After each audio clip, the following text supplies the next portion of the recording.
కొలస్సీలకు రాసిన పత్రిక 2వ అధ్యాయములో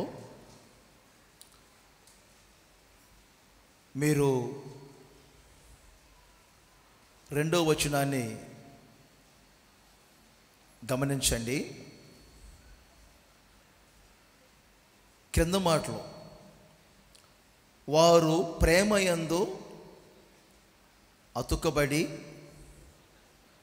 సంపూర్ణ గ్రహింపు యొక్క సకలైశ్వర్యము కలిగిన వారై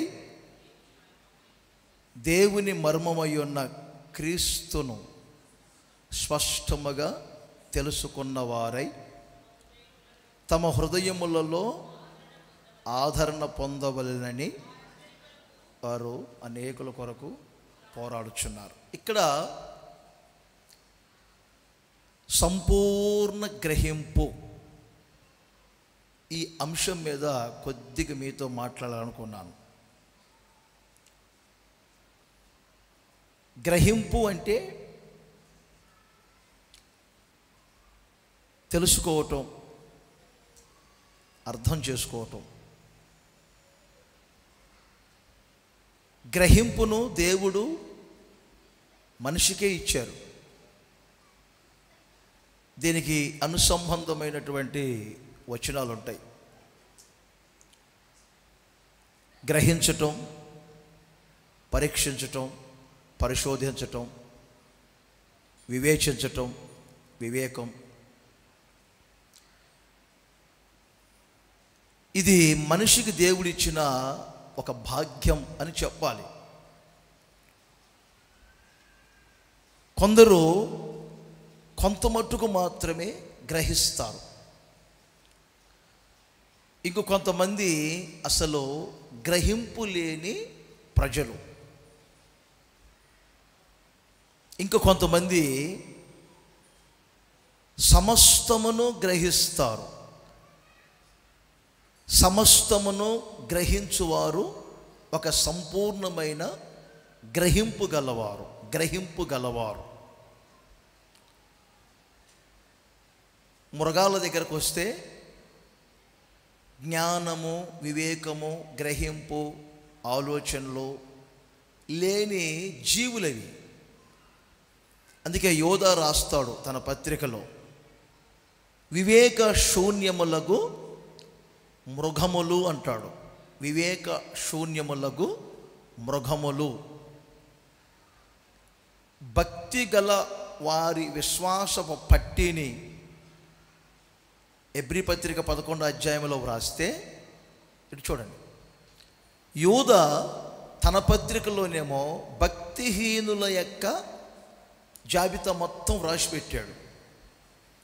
పడిపోయిన దేవదూతలే కానివ్వండి, కయీను కానివ్వండి, బిలాము కానివ్వండి, ఇలా ఆకాను కానివ్వండి, కోరహు, ఇలాంటి వాళ్ళందరి గురించి, భక్తిహీనుల గురించి వ్రాస్తూ చివర్లో అంటాడు, వీరందరూ వివేక శూన్యములకు మృగములు. అంటే గ్రహింపు కానీ, ఆలోచన కానీ, జ్ఞానం కానీ, వివేకం కానీ, వివేచన కానీ, ఇవన్నీ లేనివి మృగాలు. దేవుడు మనిషికి గ్రహింపునిచ్చాడు. గ్రహింపును అంటే ప్రతిదీ తెలుసుకోవటం, ప్రతిదీ అర్థం చేసుకోవటం. మీరు పాయింట్ల మీద వ్రాసే కంటే కూడా అర్థంతో కూడినటువంటి 5 మాటలు చాలు. పౌలు గారు చెప్పినట్లు,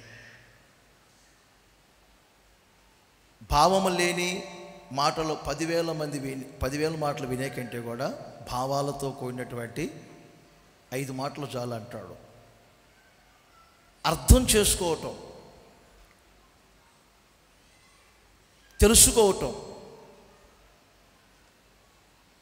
మరి మీకా పుస్తకం 4వ అధ్యాయం 12వ వచనాన్ని మీరు గమనించినప్పుడు దేవుడే స్వయంగా చెప్తున్నారు ఇక్కడ, నా ప్రజలు ఆలోచన లేని వారై గ్రహింపకున్నారు. అంటే గ్రహింపు లేని ప్రజలు.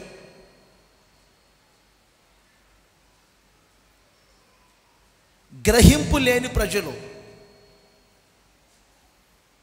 నా దేవుడు ఈ ఆరాధనలో మీ ఒక్కొక్కరికి సంపూర్ణ గ్రహింపును కలగజేయునుగాక. అందరి చేతుల పైకే చెప్పండి గట్టిగా, హల్లెలూయా. చర్యలు అనే అంశం మీద ఉదయం మాట్లాడాను. ఏంటి చర్యలు? చెడ్డ చర్యలు ఎలా ఉంటాయో, మంచి చర్యలు ఎలా ఉంటాయో చక్కని ఒక 3-4 కోణాల్లో చెప్పాను. చాలా అవసరమైంది. ఈ 2వ ఆరాధనలో నా దేవుడు ప్రతి ఒక్కరికి సంపూర్ణ గ్రహింపు కలగజేయునుగాక. ఇప్పుడు ఒక సేవకునిగా నేను వచ్చాను. నేను ఒక దూతను. దేవుని వాక్యమును తీసుకొని మీ దగ్గరకు వచ్చాను. దానియేలు గ్రంథం 9వ అధ్యాయం 22వ వచనాన్ని మీరు గమనించినప్పుడు చాలా విషయాల కొరకు దానియేలు ప్రార్థన చేశారు. 70 సంవత్సరాలు దేశమంతా బీడు భూమిగా మారిపోయింది. కల్దీల దేశానికి మేమంతా బానిసలుగా వచ్చాము. ఇక ఈ 70 సంవత్సరాల బానిసత్వం ముగించబడే క్షణం ప్రారంభమైంది. ఇక భవిష్యత్తులో మా ఇజ్రాయేల్ రాజ్యం సంగతి ఏమిటి, మా ప్రజల సంగతి ఏమిటి, యూదుల సంగతి ఏమిటి, ఇజ్రాయేల్ సంగతి ఏమిటి, మా సంగతి ఏమిటి? 70 సంవత్సరాలు బానిసత్వం అయిపోయింది. ఇక భవిష్యత్తులో జరగబోయేది ఏమిటని దానియేలు ప్రార్థన చేస్తా ఉంటేను దేవుని యొద్ద నుండి ఇప్పుడు నేను మీ యొద్దకు పంపబడినట్లుగా దానియేలు దగ్గరికి ఒక గాబ్రియేలు దూత పంపబడ్డారు. ఆ గాబ్రియేలు దూత దానియేలు దగ్గరకు వచ్చి చెప్పిన మాట ఏమిటంటే, దానియేలు, నీకు గ్రహింప శక్తిని ఇచ్చుటకు నేను వచ్చి తిని. చప్పట్లు కూడా సంతోషించవచ్చు కదా. ఇంకా గ్రహింప శక్తిని ఇచ్చుటకు నేను వచ్చి తిని. ఒక సేవకునిగా నా దేవుడు దేవుని వాక్యము ద్వారా నన్ను పంపించారు. ఈ సందేశము ద్వారా సంపూర్ణ గ్రహింపు యొక్క శక్తిని మీరు పొందుదురుగాక. గ్రహించు శక్తిని మీరు పొందుదురుగాక. గ్రహించు శక్తిని మీరు పొందుదురుగాక. పొందుదురుగాక. పొందుదురుగాక. పొందుదురుగాక. ఇంకొకసారి చెప్పండి గట్టిగా, హల్లెలూయా. ప్రాథమికంగా దేవుని మందిరానికి వచ్చినప్పుడే కొరింథీయులకు రాసిన మొదటి పత్రిక 14వ అధ్యాయం 24వ వచనంలో ఓ ప్రక్కన దేవుణ్ణి కీర్తిస్తున్నారు, ఓ ప్రక్కన సాక్ష్యాలు చెప్పుకుంటున్నారు, ఇంకో ప్రక్కన స్తుతి ఆరాధన చేస్తున్నారు, ఇంకో ప్రక్కన దైవ సేవకుడు దేవుని వాక్యాన్ని బోధిస్తున్నారు, మరో ప్రక్కన కొంతమంది పరిశుద్ధాత్మతో నింపబడ్డారు, ఇంకొంతమంది భాషలు మాట్లాడుకున్నారు, ప్రవచన వరం, అన్ని కార్యాలు, ఆదివారపు ఆరాధనలు, అన్ని కార్యాలు జరుగుతున్నాయి. ప్రాథమికముగా కొందరు తొలిసారిగా ప్రార్థనా మందిరానికి వచ్చారు. ఆ వచ్చినటువంటి వ్యక్తి ఎక్కడో కూర్చున్నాడు. వీళ్ళు భాషలు మాట్లాడుతూ, భాషలకు అర్థం చెప్తూ, ప్రవచనాలు చెప్తూ అండి ఇవన్నీ జరుగుతూ ఉన్నప్పుడు అతనికి ఒక గ్రహింపు కలిగింది. ఏమిటా గ్రహింపు? నేను పాపిని అని అతన్ని గ్రహించాడట. చెప్పండి, ఆయన పాపి అని గ్రహించాడు. అంటే ప్రాథమికంగా ప్రార్థనా మందిరానికి వచ్చినటువంటి వ్యక్తికే ఒక గ్రహింపు కలిగింది. మరి మీరు ఎంతవరకు గ్రహిస్తున్నారు? ఎంతవరకు మీకు గ్రహింపు పనిచేస్తుంది? ఏ కళాశాలకు వెళ్తే ఈ గ్రహించే శక్తిని మేము పొందుతామని మీరు అంటారేమో. ఏ కళాశాలకు వెళ్ళాల్సిన అవసరం లేదు. దేవుని వాక్యం చెప్తుంది, దేవుని యందు భయభక్తులు కలిగి నీవు ఉండుటయే జ్ఞానమనియు, దుష్టత్వమని గుర్తించి దాన్ని విడిచిపెట్టుటయే వివేకం. యోబు గ్రంథం 28:28 వచనములో ఉంటుంది. దేవుని యందు భయభక్తులు కలిగి ఉండుటయే జ్ఞానమనియు, దుష్టత్వాన్ని గమనించి ఇది దుష్టత్వమని గ్రహించి దాన్ని విడిచిపెట్టిన వ్యక్తే ఏమండి వివేకము కలిగిన వ్యక్తి.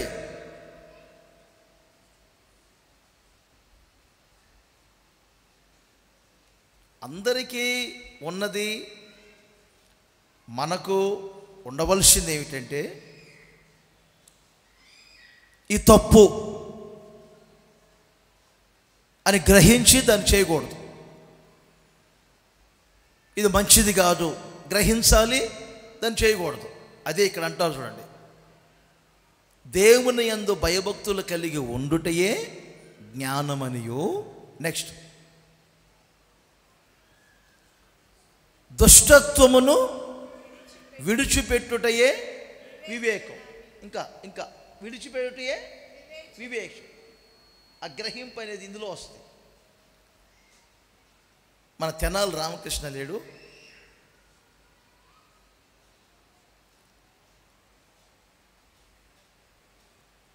ఒక చెంబులో జ్ఞానం అనే పానకం పోసి ఇంకొక చెంబులో ఐశ్వర్యం అనే పానకంలాగా పోసి, నీకు జ్ఞానము వివేకము గ్రహింపు శక్తి కావాలంటే ఈ చెంబులో ద్రాగు, ఐశ్వర్యం కావాలంటేనేమో ఇదిగో ఈ చెంబులో దాగని చెప్పారట వాళ్ళ కథలో. బైబిల్లో ఉండదండి, వెతకబాకండి. అప్పుడు ఇతగాడు ఏం చేశాడు, నేను త్రాగేటప్పుడు మీరు కళ్ళు తెరవటం ఎందుకు, కళ్ళు మూయమని చెప్పారట. దేవుడు కళ్ళు మూస్తేను ఇతగాడు ఆ చెంబులోది ఈ చెంబులోది 2 చెంబుల్లోది కలుపుకొని 2 త్రాగాడు. వీళ్ళని ఏమంటారంటే చెప్పనా, తెలివితేటలు అంటారు. కొంతమంది తెలివితేటలు ఎక్కువ. తెలివితేటలు వేరు, గ్రహింపు శక్తి కలిగిన వారు తెలివితేటలు గలవారు అనరు. అదే ఇది మంచి అని తెలుసు, చెడు అని తెలుసు, ఇది పాపం అని తెలుసు, పవిత్రత అని తెలుసు, ఇది యథార్థం అని తెలుసు, దుర్మార్గత తెలుసు, తెలిసి 2 చేస్తారు. వీళ్ళు తెలివితేటలు కలిగిన వాళ్ళు. ఇది ప్రయోజనం, ఇది ప్రయోజనం కాదు, ఇది మేలు, ఇది కీడు, ఇది అవసరం, ఇది అనవసరం అని ఆ రెండింటిని ఏమండి విడదీసి తనకు అవసరమైన దాన్ని మాత్రమే చేర్చుకుంటారే వాళ్ళు గ్రహింపు శక్తి గలవాళ్ళు. గ్రహింపు శక్తి గలవాళ్ళు. పరీక్షించుకోవాలి, ఎంత పరీక్షిస్తున్నారు, ఎంత గ్రహిస్తున్నారు మీరు. రోజు రోజుకి ప్రార్థనా మందిరానికి వస్తున్నప్పుడు, దేవుని వాక్యం మమ్మల్ని అనేక కోణాల్లో నడిపిస్తున్నప్పుడు మిమ్మల్ని మీరు గ్రహించే శక్తి మీకు ఉండాలి. మీ కుటుంబాన్ని గ్రహించే శక్తి మీకు ఉండాలి. లోకాన్ని గ్రహించే శక్తి మీకు ఉండాలి. లోకములో ఉన్నటువంటి సమస్తాన్ని గ్రహించే శక్తి మీకు ఉండాలి. అలా గ్రహింపు లేని ప్రజలుగా మీరు ఉండకూడదు. యేసన్న గారు ఆ రోజుల్లో ఒక మాట చెప్పేవారు. ఒక ఆమె రూపాయలు దాచుకొని భర్త ఇంట్లో లేనప్పుడు ఆమెకి ఎప్పటి నుండో సవరం కట్టించుకోవాలని ఒక ఆశ అంట. సవరం ఆ 1300 మూట కట్టుకొని భర్త ఇంట్లో లేనప్పుడు అడవిడ సవరాలు కడతాను అని చెప్పి వస్తే, మరి విశ్వాసే, పిశాచి కాదు ఆమె. అయ్యా, ఎన్ని రోజుల నుంచో 1300 దాచుకున్నాను, మా వారు లేనప్పుడు కట్టించుకుందాం అనుకున్నాను, సరిగ్గా మా వారు ఊరికి వెళ్ళినప్పుడే వచ్చావయ్యా, దేవుడే నిన్ను పంపించాడు, దేవుడే నిన్ను పంపించాడు. ఎంత అంటే 1300 అని చెప్పాడు ఆవిడ.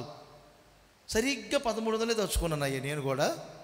కట్టు కట్టు కట్టు అని చెప్పి ఆ ఇల్లు ఊరు వెలుపల ఉంటుందంట, ఒకే కూతురు. ఆవిడ సాయంకాలం 7 గంటల వరకు కట్టినా కానీ 6 అంగనాలు కూడా కట్టలా. ఏంటయ్యా ఇంతసేపు కట్టావు అంటే 1300 కట్టాలి కదా తల్లి అని చెప్పాడంట ఆవిడ. ఈరోజు అవుదమ్మా, అక్కడెక్కడ రోడ్డు ప్రక్కన పడుకొని ఆ సత్రంలో పొద్దున్నే గట్టి వెళ్తానులే అంటే ఇది తెలియదు తక్కువది.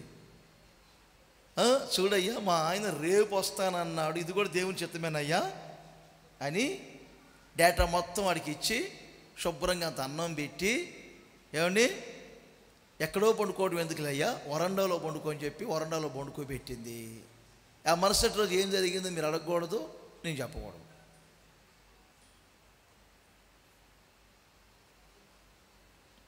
యేసన్ అంటారు, ఈ గ్రహింపు లేకుండా, వివేకము లేకుండా నేను సుందరి స్త్రీని చెప్పుకున్న ఫలితం ఏముందంటారు యేసన్న గారు.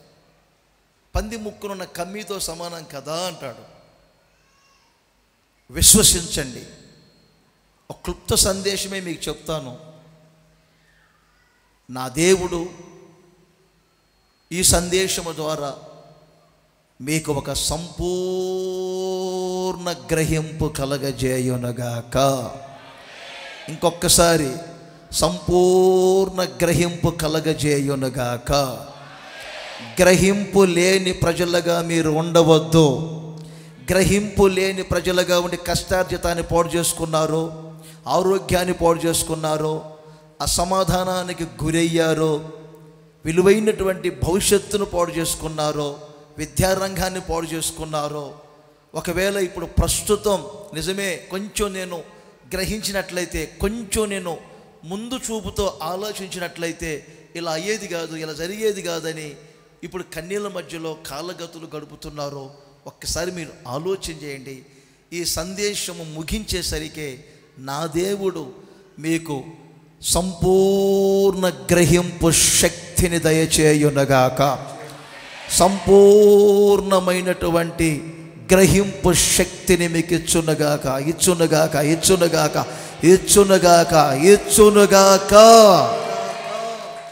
అందరు చేతుల్లో ఊపుతూ చెప్పండి గట్టిగా, హల్లెలూయా చెప్పండి. ఇంకోసారి చెప్పండి గట్టిగా. ఇదే కొలస్సీ పత్రికలో 1వ అధ్యాయము 10వ వచనాన్ని మీరు నోట్ చేయండి. పౌలు గారు ఒక చక్కని మాట చెప్తారు. మీరు సంపూర్ణ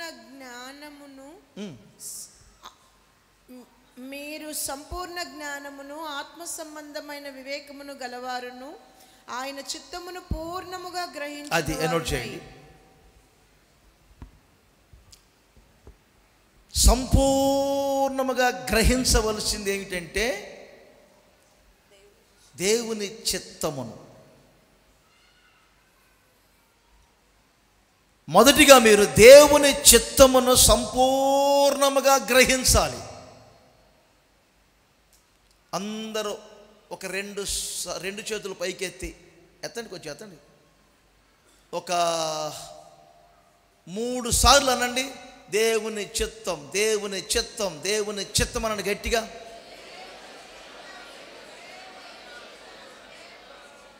అనకూడదట అలా దేవుని చిత్తం అని. దేవుని చిత్తం, దేవుని చిత్తం అనకూడదు. అది చూడండి, దేనికి దేవుని చిత్తం అనాలో, దేనికి దేవుని చిత్తం అనకూడదో తెలియాలి.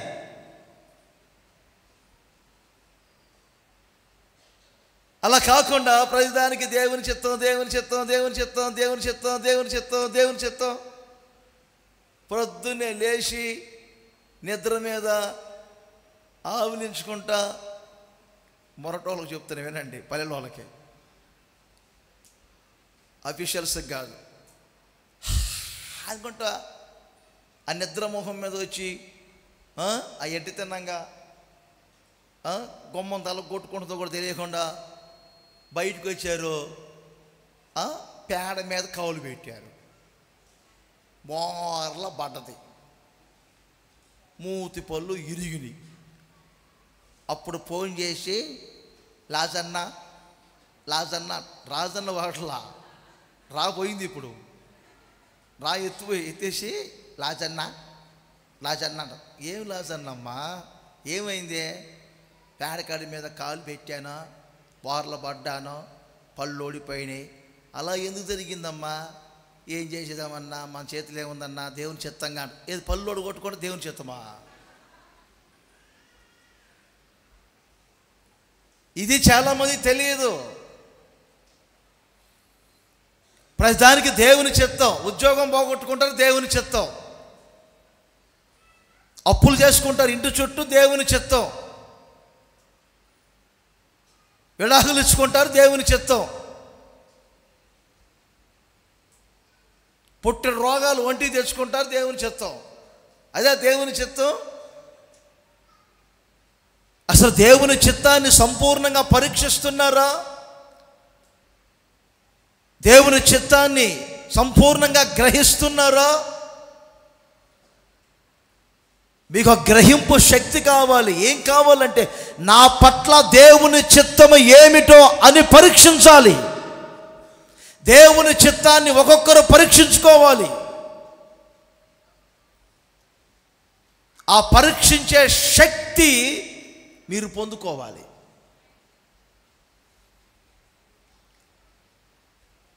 రోమపత్రికను పౌలు గారు రాస్తున్నప్పుడు 12వ అధ్యాయములో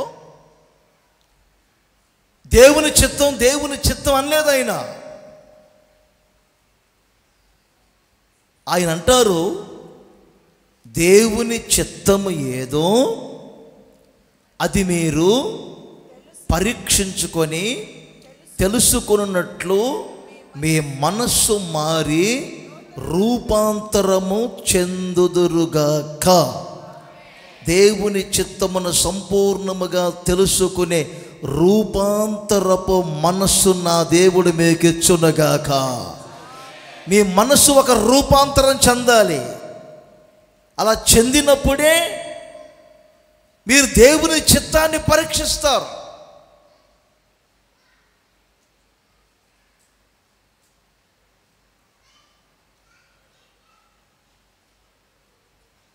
మీకు అర్థం కావాలని మరలా చెప్తున్నాను. నా పట్ల దేవుని చిత్తం ఏమిటి? నా కుటుంబం పట్ల దేవుని చిత్తం ఏమిటి? చదువుకునే నా పిల్లల పట్ల దేవుని చిత్తం ఏమిటి అని దేవుని చిత్తాన్ని పరీక్షించాలి.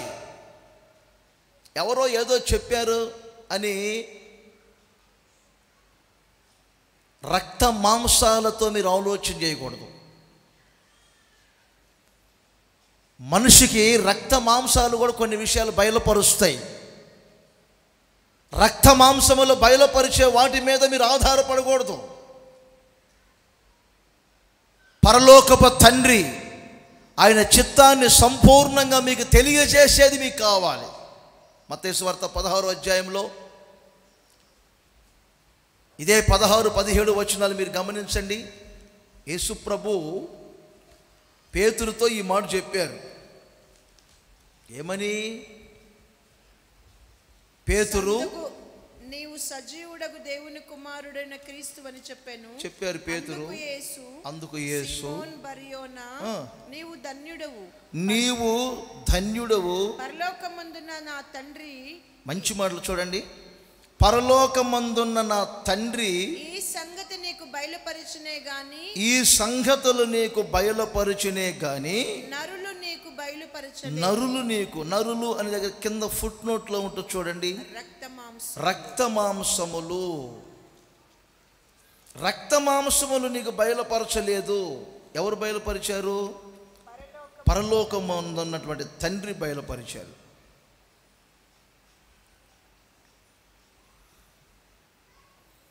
మీకు అర్థం కావాలి ఈ మాటలు. అంటే రక్తము కూడా మీకు గ్రహింపు శక్తిని ఇస్తుంది. మీలో ఉన్న మాంసము కూడా మీకు ఒక గ్రహింపు శక్తిని ఇస్తుంది. కొన్ని విషయాలు బయలుపరుస్తుంది. ఈ రక్త మాంసములతో మీరు బయలుపరచబడిన వాటిని ఈ దైవ చిత్తములే, దైవ ఆలోచనలు అనుకోకూడదు. అలా నిండు భవిష్యత్తుని పాడు చేసుకుంటారు చాలామంది. భూ ఆకర్షణ ఇంతవరకు ఉంటుంది. బాగా వినండి. మనం అంతరిక్షంలోకి వెళ్తే భూ ఆకర్షణ ఇంతవరకు ఉంటుంది. మేఘమండలాల హద్దులు ఇంతవరకు ఉంటాయి. భూ ఆకర్షణ అంతవరకు ఉంటుంది. ఆ భూ ఆకర్షణ దాటి మనము ఆ అంతరిక్షంలోకి వెళ్తే ఒక పేపర్ అక్కడ మనం పడవేసినా అది కిందకి రాదు. ఎందుకంటే అక్కడ భూ ఆకర్షణ లేదు. ఇక అక్కడే నిలిచిపోయింది. అర్థమవుతుంది మీకు? అక్కడే నిలిచిపోయింది. భూ ఆకర్షణ లేదు. ఒక విశ్వాస భక్తి ఎప్పుడు ఈ భూ ఆకర్షణలోనే ఉండకూడదు. ఈ భూ ఆకర్షణలో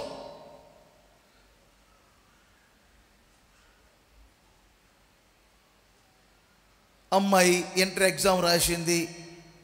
నలుగురు అడుగుతారు, అమ్మా ఎంపీసీ తీసుకోమంటారా, బైపీసీ తీసుకోమంటారా? ఎంపీసీ తీసుకోమని తేలిగ్గా ఉంటుంది. అమ్మ తీసుకోమ్మా ఎంపీసీ అంట. అయిపోయింది. ఈ లోపల ఆ పిల్ల ఒక సబ్జెక్ట్ పోయింది, తప్పిపోయింది. ఒక సబ్జెక్టు తప్పిపోగానే నలుగురు అడుగుతారు, అమ్మాయి ఫెయిల్ అయింది, ఇంకేం? అమ్మలక్కలు చెప్తారు ప్రక్కనున్న వాళ్ళు, ఆడపిల్లలు ఇంకెందుకులే అమ్మ, తప్పిపోయింది కదా, చదివి 18, 19 వచ్చింది, ఊడికోవచ్చు, పెళ్లి చేయి. సర్లే నలుగురు చెప్పారు, ఆ సంబంధం చూద్దాం, పెళ్లి చేద్దాం. అది ముగ్గురిని కన్నది. పోయి చూస్తే ఎంత, దానికి పుడతాం వాళ్ళు ముగ్గురు ఎత్తుకుంది. ఆ ముగ్గురు పిల్లలు నాకు కాటాలో పెడితే, ఈమె నాకు కాటాలో పెడితే అంటే ఆ ముగ్గురే ఎక్కువైపోయారు లావు.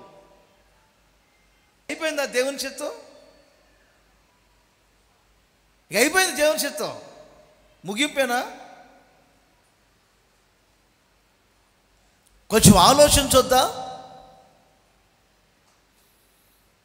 సమూయేలు గ్రంథంలో దావీదుని గురించి ఒక మంచి ఆలోచన నేను మీకు చెప్తాను. మీరు పట్టండి ఆ మాట, నేను చెప్తూ ఉంటాను. తన తల్లిదండ్రులను దావీదు మోయాబు రాజు దగ్గర తీసుకొని వెళ్ళి, మోయాబు రాజు దగ్గర వాళ్ళ తల్లిదండ్రులు పెట్టాడు. మోయాబు ప్రాంతానికి, మోయాబు దేశానికి దావీదుకు వీళ్ళకి బంధత్వం ఉంది. నన్ను చూస్తున్నారా? దావీదుల నాన్నగారు ఎవరు? యెస్సయి. వాళ్ళకు సంబంధించినటువంటి ఆయన ఎవరు? మూలపితరుడు బోయాజు. బోయాజు చేసుకుంది ఎవరిని? రూతుని. రూతు ఏ ఊరు అమ్మాయి? మోయాబు అమ్మాయి. బంధుత్వం ఉందా లేదా? ఉంది కదా. అందుకని ఆ వరసైనటువంటి వ్యక్తుల దగ్గరికి వలస వెళ్ళినట్టుగా తీసుకెళ్ళి వాళ్ళ దగ్గర పెట్టి కొంతకాలం మీ దగ్గర నా కుటుంబ సభ్యులను ఉంచమన్నాడు. రాజు అడిగాడు, ఎందుకు? దావీదు అంటాడు, నేను వాస్తవానికి మా అన్నలు యుద్ధంలో ఉంటే చూడటానికి వెళ్ళాను. అక్కడ గొలియాతు అనేవాడు రెంకలేశాడు, అని చంపాను. నాకేమో అందరూ 10,000 మంది స్తుతులు పాడారు, సౌలు గారికి ఏమో 1000 పాడారు. అప్పటి నుంచి నా మీద విషపు చూపు నిలిపాడు.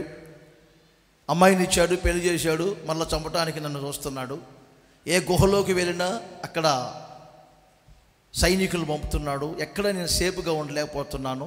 నన్ను పట్టుకోవాలని నా కుటుంబం మీద కూడా దాడి చేస్తున్నాడు. ఓ ప్రక్కనేమో సమూయేలు నా తల మీద తైలావి పోశాడు, నువ్వు రాజు అవుతావని. ఓ ప్రక్కనేమో బాగా వినండి, ఒక ప్రక్కనేమో సౌలు నన్ను వెంటాడుతున్నాడు, ఇంకో ప్రక్కనేమో అభిషేక తైలం పోయబడింది, నువ్వు ఉత్తముడివి, సౌలు తర్వాత నువ్వే రాజు అవుతావని. ఏం అర్థం కాని పరిస్థితుల్లో బాగా కన్ఫ్యూషన్లో ఉన్నా, నేను అర్థం చేసుకోలేని పరిస్థితుల మధ్యలో ఉన్నా. ఏం నిర్ణయం చేసుకోవాలి అర్థం కావట్లేదు నాకు. అందుకని ఏం నిర్ణయం తీసుకోలేకపోతున్నాను. వ్యాపారమా, జాబా, చదువా, పెళ్ళా, కర్నూలులో ఇల్లు కడదామా, నంద్యాలలో కడదామా, గుత్తిలో కడదామా, లేకపోతే ఇక్కడంతా వదిలే పరలోకంలో కట్టుకుందామా, ఏం అర్థం కావట్లా నాకు.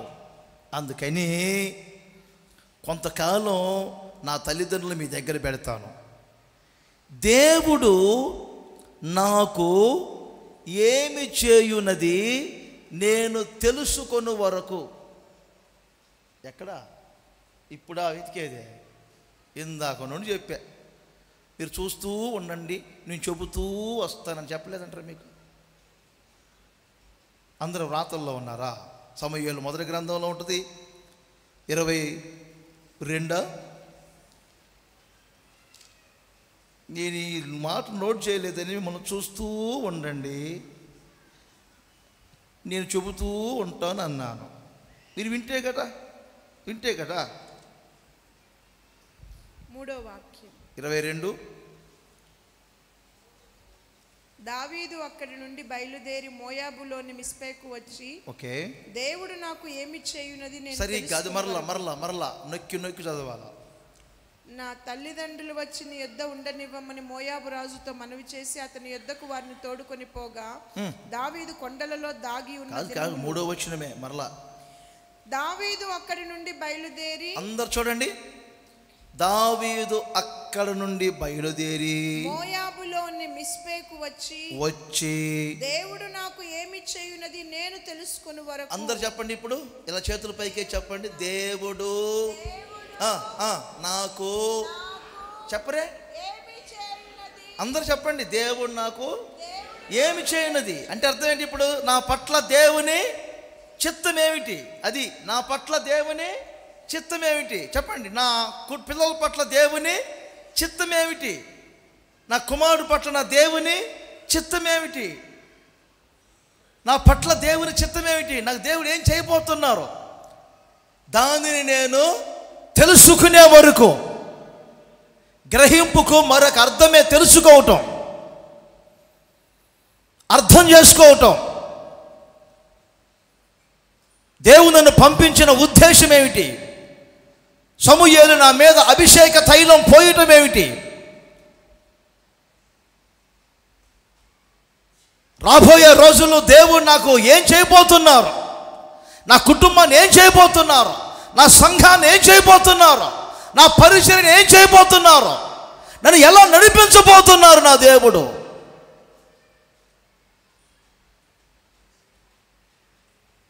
కొంచెం ఆలోచన చేయండి. మీరు అలా ప్రార్థన చేసుకుంటే మీ నిండు భవిష్యత్తును గురించి దేవుడు మీకు బయలుపరుస్తారు. మీ కుటుంబ భవిష్యత్తును గురించి బయలుపరుస్తాడు దేవుడు. మీ పట్ల దేవుని చిత్తం ఏమిటో మీరు గ్రహిస్తారు. ప్రతిదానికి దేవుని చిత్తం దేవుని చిత్తం దేవుని చిత్తం అనరు.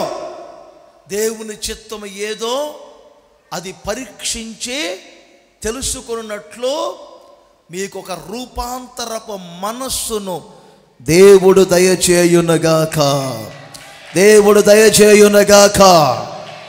ఈరోజు నా దేవుడు అందుకే మీకు దేవుని చిత్తమును గ్రహించుటకు ఒక సంపూర్ణమైన గ్రహింప శక్తిని నా దేవుడు మీకు ఇచ్చునుగాక. ఇచ్చునుగాక ఇచ్చునుగాక ఇచ్చునుగాక ఇచ్చునుగాక ఇచ్చునుగాక. అలాంటప్పుడు తొందరపడరు, ఉద్రేకపడరు, నిదానంగా ఆలోచన చేస్తారు. కొన్నిసార్లు దేవుని చిత్తం మీ పట్ల నెరవేరేసరికి సంవత్సరాలు పట్టవచ్చు.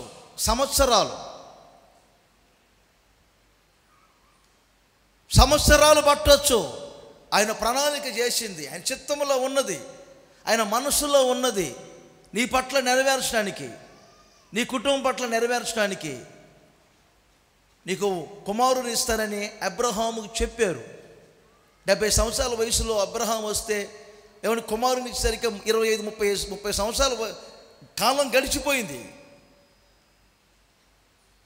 40 సంవత్సరాల వివాహం చేసుకుంటే 40 సంవత్సరాల వివాహం చేసుకుంటే ఏమండి 60 సంవత్సరాల వయసులో ఇస్సాక్కి పిల్లలు పుట్టారు. 20 సంవత్సరాలు పట్టింది దైవ చిత్తం నెరవేరేసరికి.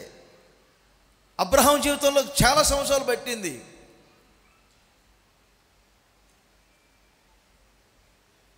మోషే చాలా ఆసక్తి కలిగిన వాడు, ఇజ్రాయేలీల్ని ఐగుప్తులోని తీసుకొని వెళ్ళాలని. అయితే తన మనసులో ఉన్నది నెరవేరేసరికే విన్నారా, సరిగ్గా 40 సంవత్సరాల గడువు పట్టింది. 40 సంవత్సరాల వయసులో ఆయన ఐగుప్తుని విడిచిపెట్టి వెళ్ళాడు. 40 సంవత్సరాలు గొర్రెలు కాచుకున్నాడు. 40 సంవత్సరాల తర్వాత ఆయన మనసులో ఉన్నది నెరవేరింది. 17 ఏళ్ల వయసులో కళ దర్శనం వచ్చింది యోసేపుకి. అది నెరవేరేసరికి 13 సంవత్సరాలు పట్టింది. 30 సంవత్సరాల వయసులో. ఇలా చెప్పుకుంటూ వెళ్తే తొందరపడకూడదు, ఆరాటపడకూడదు. ఎవరు దైవ చిత్తాన్ని పరీక్షించేవారు ఎప్పటికీ త్వరపడరు, ఆవేశంగా మాట్లాడరు, సంకుచితంగా ఆలోచన చేయరు. భవిష్యత్తును మనసులో పెట్టుకొని దైవ చిత్తం ఏమిటా అని ఆ దైవ చిత్తమును గ్రహిస్తారు. దాన్ని ప్రతిఫలం పొందుతారు ఒక రోజున. అందుకే మొదటిగా మీకు ఒక సంపూర్ణ గ్రహింపు. ఎందుకంటే దైవ చిత్తాన్ని సంపూర్ణముగా మీరు గ్రహించుదురుగాక. ఇంకొకసారి గ్రహించుదురుగాక. ఆ గ్రహింపులో ఓపికగా ఉండి ఎదురు చూసి దేవుడు నాకు ఏమి చేయునది నేను తెలుసుకోవాలని ఆశపడి ఆ దిశగా కనిపెట్టిన దావీదు పట్ల దైవ చిత్తం ఏమై ఉన్నదో దానిని దేవుడు నెరవేర్చి పెట్టాడు. ఒక ఉన్నత స్థాయికి తీసుకొని వచ్చాడు. కాలానికి ముందు కాలగతులు ఎందుకు గతించిపోతున్నాయి? కాలానికి ముందే కాలు దువ్వుతున్నారు కొంతమంది.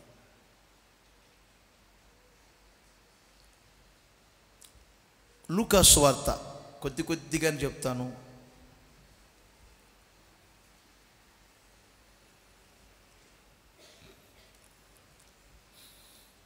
24వ అధ్యాయం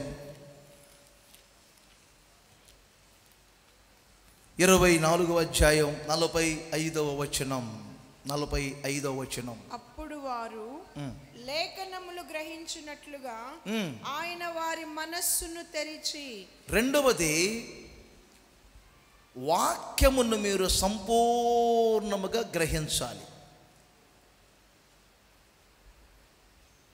దైవ చిత్తాన్ని గ్రహించాలి. రెండవది, వాక్యమును సంపూర్ణముగా గ్రహించాలి.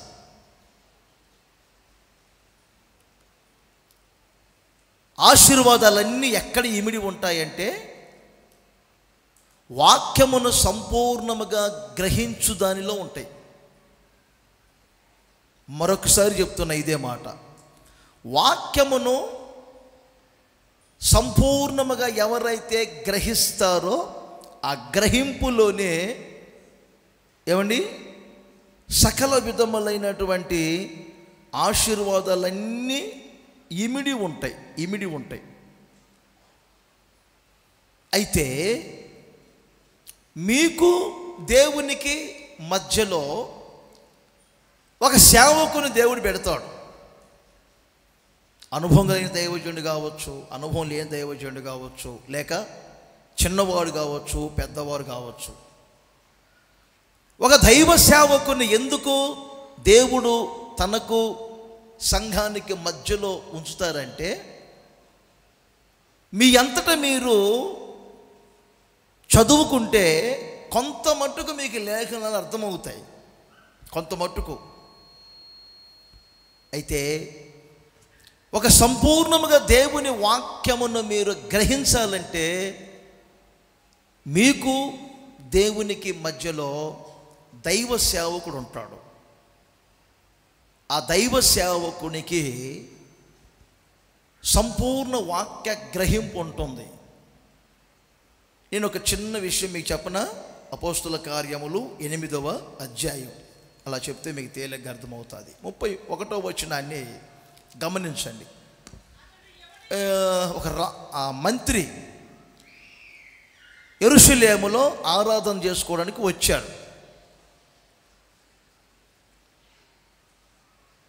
చాలా దూరము నుండి రథం మీద ప్రయాణం చేసి వచ్చాడు. మనమేమో నైజీరియా వెళ్ళేటప్పుడు ఈ మంత్రి గారు వాళ్ళ దేశంలో ఫ్లైట్ దిగి మారి వెళ్ళాం. ఇథియోపియా ఆ దేశంలో మేము దిగి ఫ్లైట్ మారాం. అక్కడ దిగిన తర్వాత నాకు చాలా సంతోషమైంది. ఈ మంత్రి గారు వాళ్ళ ఊరు కూడా వచ్చామలే, దేవుడి దగ్గర అనిపించింది నాకు. సముద్ర తీరాన ఆయన ఎన్నో రోజులు ప్రయాణం చేసి యెరూషలేముకి వచ్చారు.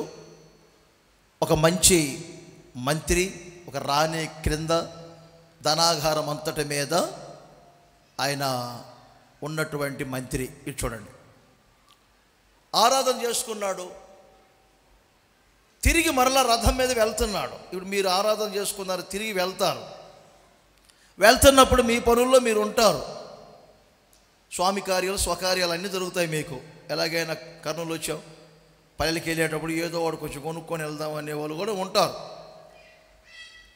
వెళ్ళారు. కొందరు ఏం చేస్తారు, ఇప్పుడు దాకా ఆరాధనలోనే ఉన్నాం కదా అని చెప్పి ఇప్పటి వరకు ఇక బైబిల్ ప్రక్కన పెట్టి మీ కార్యక్రమాలు చేసుకుంటారు, తప్పదు మరి. కానీ ఈ మంత్రి గారు రథం మీద వెళ్తూ ఆ చిన్న యెషయా గ్రంథపు చుట్టను చదువుతున్నాడు. ఆ చుట్టలో ఒక భాగం, అది యేసు ప్రభువును గూర్చిన భాగం. బొచ్చు కత్తిరించు వాని ఎదుట గొర్రెపిల్ల మౌనముగా ఉన్నట్లు ఆయన నోరు తెరవలేదు. ఈ భాగాన్ని చదువుతూ ఉన్నారు. ఈ లోపలనే దేవుని ఆత్మ ఫిలిప్ అనే ఒక దైవజనుని ప్రేరేపించి ఆ రథం వెంట పరిగెత్తు, ఆ రథాన్ని కలుసుకో అని చెప్పారు. వెళ్ళారు రథం దగ్గరికి. ఆ రథముతో పాటు పరిగెత్తుతున్నాడు ఈ ఫిలిప్ అనే దైవజనుడు. వెంటనే ఈ ఫిలిప్ అంటాడు, ఇప్పుడు నువ్వు చదువుతున్నది నీకు అర్థమవుతుందా? గ్రహిస్తున్నావా? బైబిల్ పట్టుకున్నావు, బైబిల్లో ఉన్న విషయం అర్థమవుతుందా? ఒక వాక్యం చదువుతున్నావు, దాని భావం మీకు అర్థమవుతుందా? గ్రహింపుతో వాక్యాన్ని చదువుతున్నారా? గ్రహింపుతో వాక్యాన్ని ధ్యానిస్తున్నారా? గ్రహింపుతో లేఖనాల్లో పరీక్ష. కొంతమందికి అదేం పని లేదు.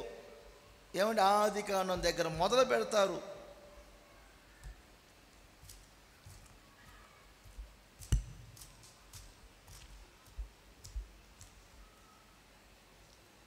ఇక మాట్లాడితే 3 నెలలకు ఒకసారి బైబిల్ చదివా అంటారు, 6 నెలలకు ఒకసారి బైబిల్ చదివా అంటారు. ఇంకా చెప్పాలంటే ఇప్పుడు 15 సార్లు చదివా, 50 సార్లు చదివా, 70 సార్లు. ఎన్నిసార్లు చదివాం కాదు ముఖ్యం, చదివింది ఎంత గ్రహిస్తున్నారు అది ముఖ్యం. నేను ఏ రోజు కూడా బైబిల్ అంతా చదువుదాం, ఆదికాండం నుంచి ప్రకటన గ్రంథం వరకు మొత్తం చదువుదామని చెప్పి ఏ రోజు అనుకోలేదు. నా సంగతి చెప్తున్నా. ఈరోజు ఆదికాండం చదివాను, ఈరోజు రేపు నిర్గమకాండం ఎప్పుడు చదవాలా? నాకు ఏది బుద్ధి పుడితే చదువుకుంటూ వెళ్తున్నా. వరుసగా ఏ రోజు చదవాలా నేను? అలా అని ఇప్పుడు నాకు లేఖనాల గ్రహింపు లేదా? అట్లా అనగలుగుతారు ఎవరైనా? ఎన్నిసార్లు చదివాం కాదు ముఖ్యం, చదివిన భాగం ఎంత మనకు అర్థమవుతుంది, ఎంత గ్రహిస్తున్నాము అనేది కావాలి. లేదనుకోండి, ఒక ఆమె రోజు ఒక మొక్క చదివిద్దంట, అలాగే పాటిస్తూ ఉంటుంది. నీవు పోయి ఆ రోజు నీవు పోయి అని చెప్పి చదువుకుంది. ఎర్రదారం ఒకటి ఉంటుంది కదా బైబిల్లో, దాన్ని పట్టుకుంటారు కొంతమంది. ఎక్కడొస్తే అక్కడ తీస్తారు, మరలా అక్కడ గుర్తుగా పెట్టుకుంటారు. రెండో రోజు మరలా బైబిల్ తీయగానే యోధా గురించి వచ్చిందంట, ఉరి పెట్టుకొని చచ్చిపోని. ఇప్పుడు ఏం చేసిందేమో, నువ్వు పోయి ఊరి పెట్టుకొని వచ్చి. ఒక ప్రసంగికుడేమో తప్పకుండా అని రాయబడింది అక్కడ. చెప్పండి, తప్పకుండా అని రాయబడింది. ఏం చేశాడు? తప్ప తీసి పక్కన పెట్టి కొండ మీద ప్రసంగం చేశాడు. వినండి అయ్యా, విషపకొండ, పాపపకొండ, ఎన్ని కొండలు ఉన్నాయి, మొత్తం రక్షణ కొండ. అసలు వాక్యం అది కొండ కాదు. చెప్పండి, తప్పకుండా. అట్లు చేయని ఎడల పాపము కలుగునని రాయబడింది. అట్లు చేయని ఎడల పాపము కలుగునని రాయబడింది. ఈడేం చెప్తున్నాడు? అట్లు చేసి పెట్టుకోండి, లేదా పాపం కలుగుతాడు ఈడు.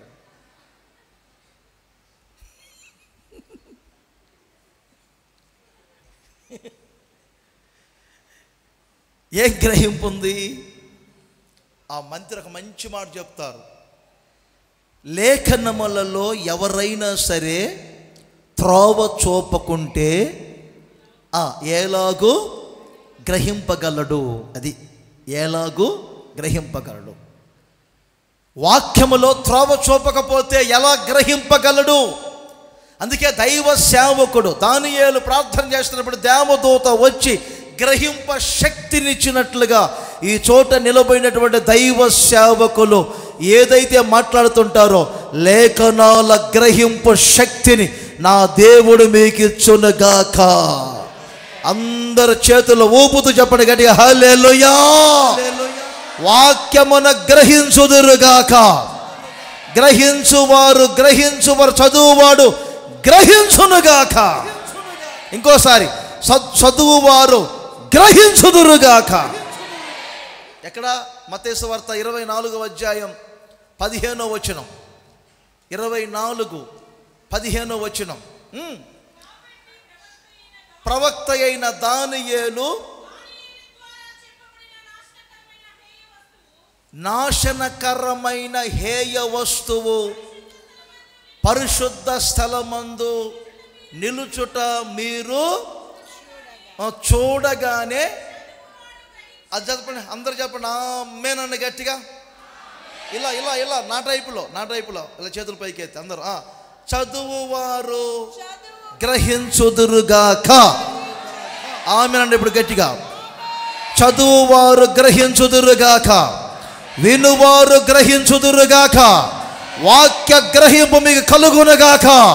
లేఖనాల గ్రహింపు కలుగునుగాక. లేఖనాలను గ్రహించకుండా చేస్తున్న మోయబడిన మనసు తెరవబడునుగాక. మోయబడిన హృదయం తెరవబడునుగాక.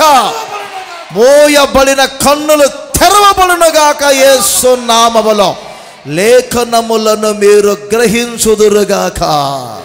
చప్పట్లు కొట్టి సంతోషించండి. యేసు నామములో గ్రహించుదురుగాక.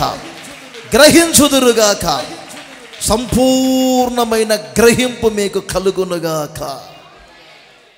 అందరి చేతులు ఊపుతూ చెప్పండి గట్టిగా, హల్లెలూయా. ఇంకొకసారి,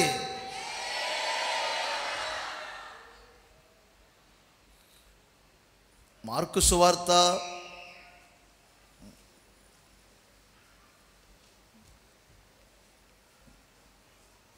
13వ అధ్యాయం 14లో ఏముంది? అదే ఉందిగా, అదేగా. ఇప్పుడు ఇందాక మనం మత్తయి సువార్త చదివిందే ఉందా? మరలా క్లియర్ చదవండి. నాశనకరమైన హేయ వస్తువు నిలుచుట. ఓకే, ఇప్పుడు మత్తయి సువార్తలోకి రండి. 13వ అధ్యాయం అగనా 13వ అధ్యాయం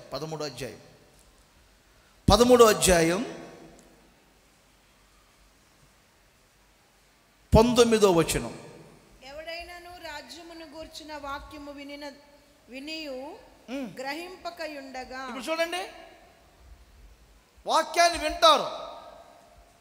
మీరు వింటున్నారా లేదా? ఇప్పుడు వింటున్నారా లేదా? వింటున్నా. అందరూ చెప్పండి బాబు, వింటున్నారా? అందరూ వింటున్నారు, బాగా వింటున్నారు. డైరీలు రాస్తున్నారు. మంచిది. విన్నారు కానీ గ్రహించలేకపోతున్నారు. గ్రహించలేనప్పుడు ఈ లోపల సాతాను గారు ఏం చేస్తాడు? మీ హృదయములో విత్తబడిన వాక్యమును ఎత్తుకుపోతాడు. ఈ పనికి మాలినోడికి ఇంకేం పని లేదా? మీ మెల్లగా పెట్టుకున్న గొలుసు ఎత్తకపోవచ్చుగా, ముక్కుకో చెవులకో పెట్టుకున్న వాటిని ఎత్తకపోవచ్చుగా దొంగోడు.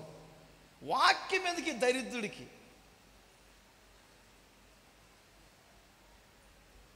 చేతికి పెట్టుకున్న 5 ఉంగరాలు ఉన్నాయి, వాటిని ఎత్తకపోవచ్చు కదా. పర్సులో ఉన్న డబ్బులు ఎత్తకపోవచ్చుగా సాతాను గాడు.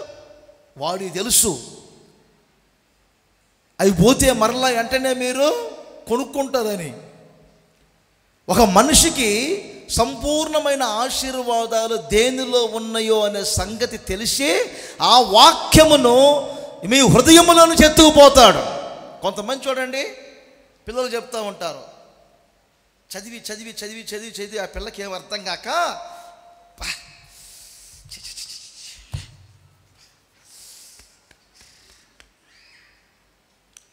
పెన్నులన్నీ నోట్లో పెట్టుకొని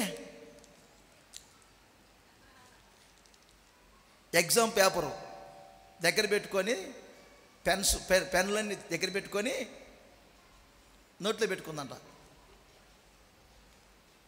థాట్ రాలా. ఏం థాటు? క్వశ్చన్కి ఆన్సర్ రాలా. ఈ పెన్ను మొత్తం నమిలేసింది. ఈ ఎగ్జామ్ పేపర్ చేసింది. వేరుశెనక్కాయలు కట్టేవాడు చూడండి, చుట్టి వేరుశెనక్కాయలు కట్టేవాడు చుడతారు ఇలా రౌండ్గా చుట్టి అక్కడ పడేసి వచ్చింది. నా దగ్గరికి వచ్చి అంటారు, రాజన్న చదువుకుంటూ వెళ్తున్నా, వెంటనే మర్చిపోతూ వస్తున్నా, ఏంటంటావు అన్నది. నేనేమన్నాను, నీ మైండ్ సెట్ కొంచెం రిపేర్లో ఉందని చెప్పా. ఆ పిల్ల తక్కువది కాదు, ఇది ఏమైనా సౌండ్ సిస్టమా అన్నది. రిపేర్లో ఉండటానికి వింటారు చాలామంది వింటారు, కానీ చెప్పండి గ్రహించరు. అది ఆ గ్రహించినప్పుడు మీరు ఇంటికి వెళ్ళేసరికి వాక్యం మీ హృదయంలో ఉండదు, సాతాను ఎత్తుకొని వెళ్తాడు. అప్పుడు అడుగుతారు ఇంటి పక్కన, ఏం చెప్పారు రాజన్న గారు వాక్యం? అబ్బో భలే చెప్పారు, బాబా ఏం చెప్పారు? అయ్యో బాబోయే, అబ్బా చెప్పకూడదులే బాబు, చెప్పకూడదా? ఏం చెప్పారు? అస్సలు చెప్పారు. ఆ రోజు నేనేదో తొండకథ చెప్పా, 2 గంటల ప్రసంగంలో కొంచెం డిమ్ముగా ఉండి నవ్విద్దామని తొండకథ చెప్పా. ఆ ఒక్కడ తప్ప ఏది గుర్తులేదు. ఏం చెప్పారమ్మా మీ ఊర్లో రాత్రి వాక్యం అంటే? అస్సలు తొండ గురించి చెప్పారు. తొండ గురించి చెప్పాను 2 గంటల. ఆదివారం సాయంకాలం వెళ్ళి సభకి, రే ఉదయం పాస్టర్ గారు ఏం చెప్పారు, రాత్రికి మరలైపోయింది, ప్రసంగం చెప్పాలి కదా, అది తగలకుండా చెప్తాను, ఏం చెప్పారు అన్న. విశ్వాసుల్ని 5-6 అడిగా, అన్నో భలే చెప్పాడు. అది ఏం చెప్పారు? అస్సలు సూపర్. అది ఏం చెప్పాడు? పాయింట్ ఏంటి, దాని టైటిల్ ఏంటి, దానికి వివరణ ఏంటి? అస్సలు ఏం చెప్పాడు రా? బైబిలే చెప్పాడన్న. బైబిల్ చెప్ప భగవద్గీత చెప్తాడంటరా. తెక్కల మేళాలు.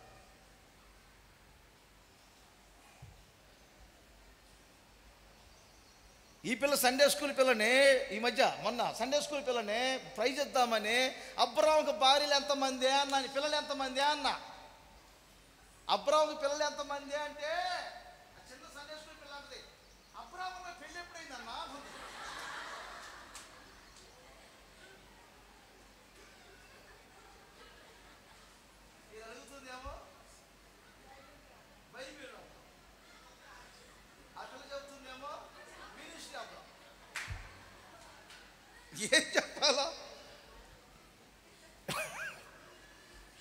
దానికి ప్రైజ్ అంట మరలా పెద్ద కోజ తీసుకొచ్చారు. కోజ, ఈ కోజ మొహం దానికి.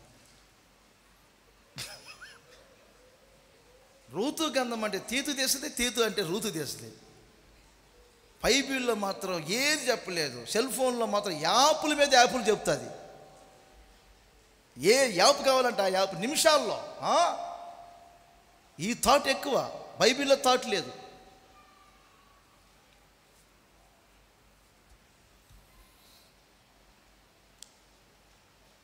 ఇరవై 23లో ఏముంది? 13-19 చదివారు.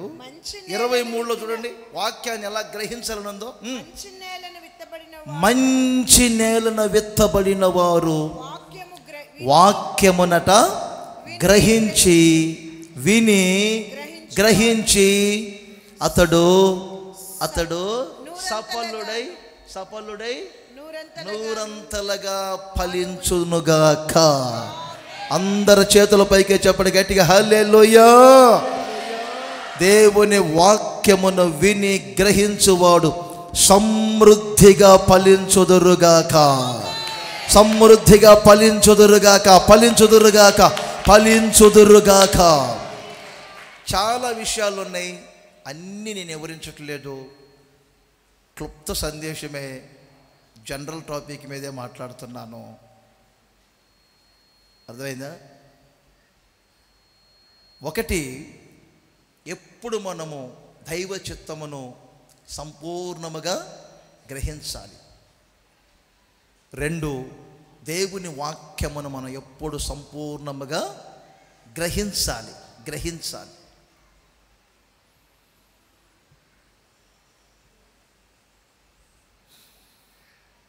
చూడండి ఈ మాట మత్తయి సువార్త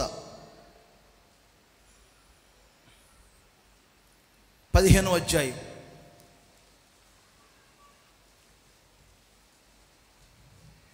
10వ వచనం. జన సమూహములను పిలిచి మీరు విని గ్రహించుడి. నోటపడినది మనుష్యుని అపవిత్ర చూడండి గాని.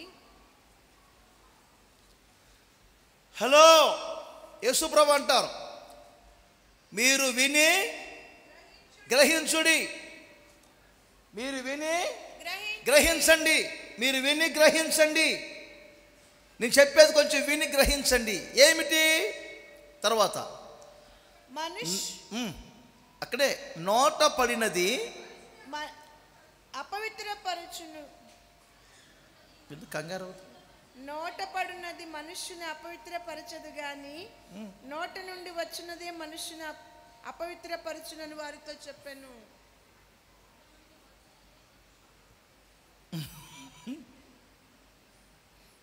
కలదు ఎందుకు పెట్టలేదు మీరు?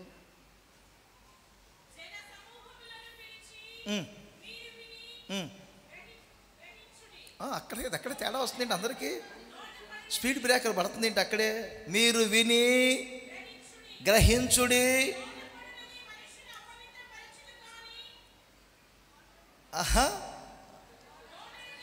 నోట పడినది మనిషిని అపవిత్ర పరచదు. పరుచును కాదు, పరచదు కానీ నోటి నుండి వచ్చున్నదే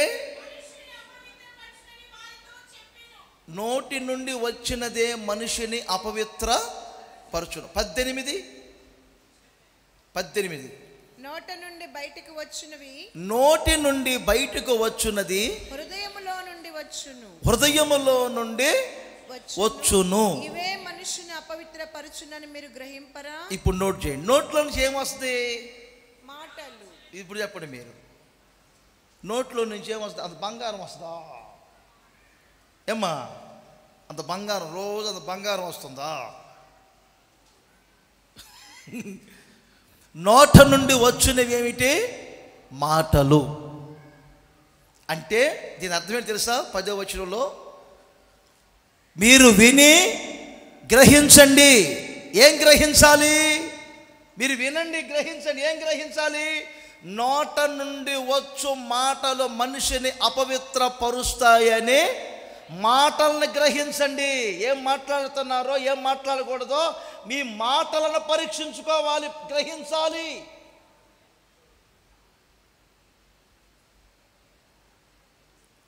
మనిషిలో నోట నుండి వస్తున్న ఆ మాటలు మనిషి నోటిలో నుండి వచ్చే మాటలు కాదు. అయితే ఒక చిన్న మాట చెప్తాను. హృదయములో నుండి వచ్చే మాటలు ఉంటాయి, నోటిలో ఉండే పెదవుల మీద మాట్లాడే మాటలు ఉంటాయి. పెదవుల మీద క్యాజువల్గా కొన్నిసార్లు చెప్తారు, విన్నారా?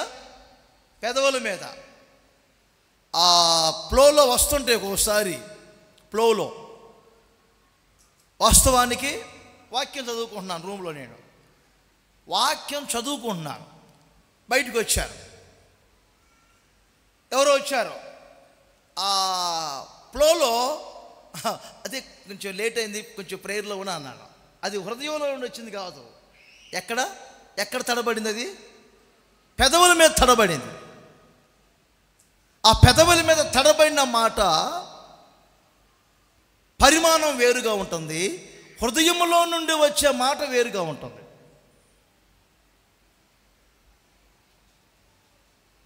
ఎలాగో ఒక్కసారి మీకు చెప్తాను చూడండి. కీర్తనాకారుడు ఇజ్రాయేలీల ప్రయాణమును గురించి మాట్లాడుతూ వచ్చారు. ఆహారం దగ్గర కొంతమంది సనిగారు, నీళ్లు దగ్గర కొంతమంది సనిగారు. ఇలా వసతులు లేనప్పుడంతా సనుక్కుంటూ వచ్చారని చెప్పుకుంటూ వచ్చినప్పుడు మోషే ప్రస్తావన తీసుకొని వచ్చాడు. ఏమిటి మోషే ప్రస్తావన? నేల దగ్గర మోషే ఇశ్రాయేలీయుల విషయములో తన పెదవుల మీద కాని మాట పలికాడు. మీరు తీస్తే నాకు చెప్పండి, ఇబ్బంది లేదు. కాని మాట పలికాడు. ఎన్నో కీర్తన? 106:33. చదువు. వారు అతని ఆత్మ మీద తిరుగుబాటు చేయగా అతడు తన పెదవులతో కాని మాట పలికెను. ఇప్పుడు చెప్పండి, ఇది హృదయంలో నుంచి వచ్చిందా, పెదవుల మీద వచ్చిందా? మీరు చెప్పాలి. పెదవుల మీద నుండి వచ్చిన మాట ఇది.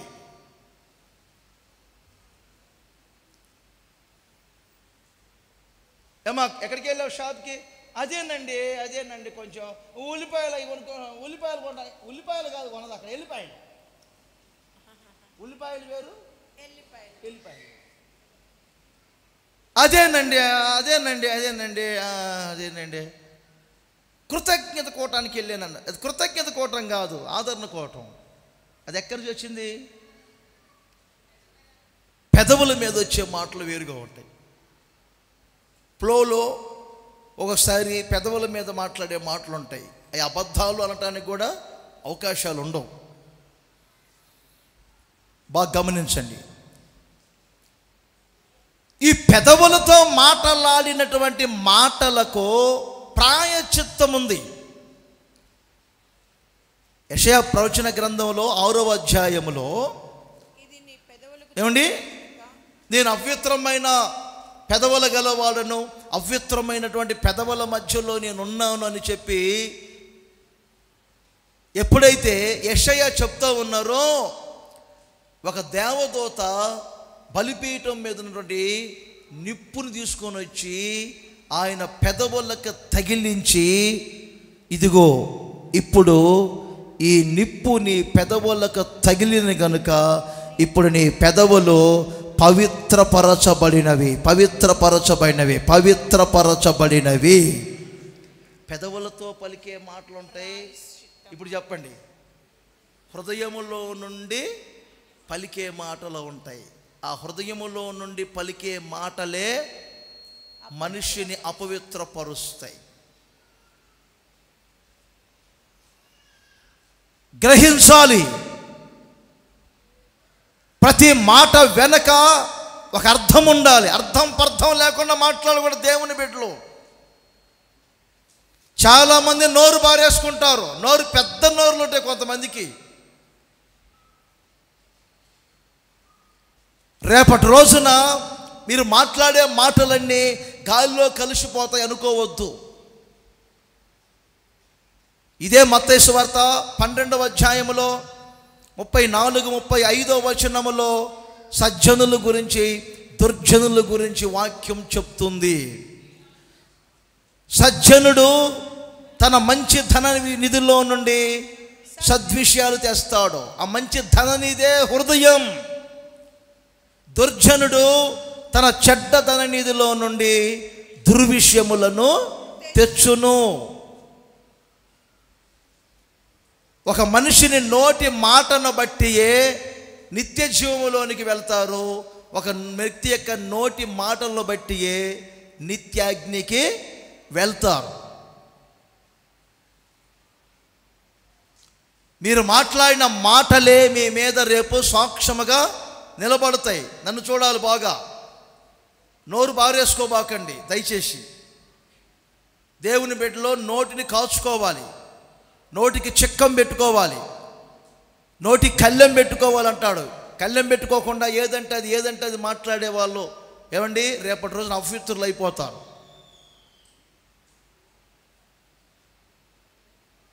నా దగ్గరకు ఒక సహోదరు చెప్పారు, జీవించిన సంవత్సరం రోజుల్లో కొత్త సంవత్సరాలు అడుగు పెట్టేటప్పుడు నేనే ఒక అబద్ధం 2 అబద్ధాలు ఆడి ఉంటే వాటిని కూడా నోట్బుక్లో రాసుకొని సంవత్సరపు చివరి ఉపవాస ప్రార్థనలో వాటిని కూడా సరిదిద్దుకుంటాను. ఒకరోజు ఏదైనా నా నోట్లో అబద్ధం వస్తే దాని నిమిత్తం చాలా బాధపడతాను. ఈరోజు నేను ఒక అబద్ధం మాట్లాడానని అని ఒక సహోదరి యవనస్తురాలు చెప్తా ఉంటే నేను చాలా ఆశ్చర్యపోయాను. చాలామంది భక్తిపరులు అని చెప్పుకుంటూ ఉంటారు, కానీ నోటికి కళ్ళెం ఉండదు, నోరు బారేసుకుంటూ ఉంటారు. మీరు అనుకుంటారు ఆ నోటి మాటలన్నీ గాలిలో కలిసిపోతాయని. కాదు, అవి రికార్డ్ చేయబడతాయి దేవుని దగ్గర. ఆయన ఎందుకు భయభక్తులు గలవారు ఒకరితో ఒకరు మాట్లాడుకొనుచూ ఉండగా దేవుడు వింటాడు. జ్ఞాపకార్థం ఒక గ్రంథం ఉంది, వాటిలో వ్రాసి పెడతాడు. నోటి మాటతో మాటలాడిన ప్రతి మాటలు బట్టి రేపు క్రీస్తు న్యాయపీఠం ఎదుట ఒక వ్యక్తి నిలబడాలి. అందుకని ప్రతిరోజు ఒక సంపూర్ణ గ్రహింపు దేనికంటే మీ హృదయములో నుండి వస్తున్న మాటలను మీరు గ్రహించాలి.